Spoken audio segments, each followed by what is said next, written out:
E sicuramente i danni sono ingenti, sia diretti alle coltivazioni e ai prodotti, sia indiretti perché non consentono agli agricoltori di effettuare gli interventi che dovrebbero essere fatti in campo in questo periodo. La stima è ancora in evoluzione, ma certo i danni delle esondazioni degli ultimi giorni al comparto agricolo sono ingenti, almeno una cinquantina di milioni di euro, secondo CIA Veneto.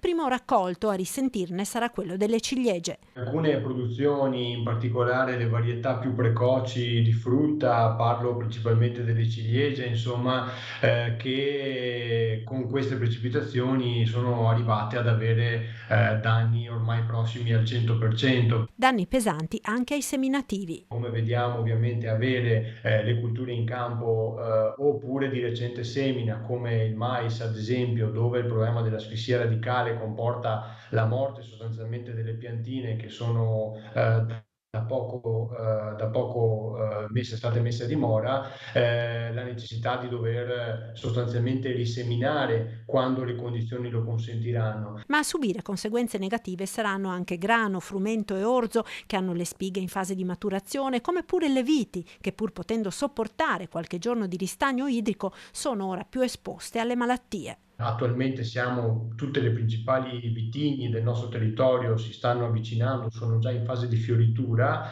e quindi qui c'è il rischio che partano delle malattie importanti come la peronospora, come la botrite, che possono compromettere la produzione di un anno.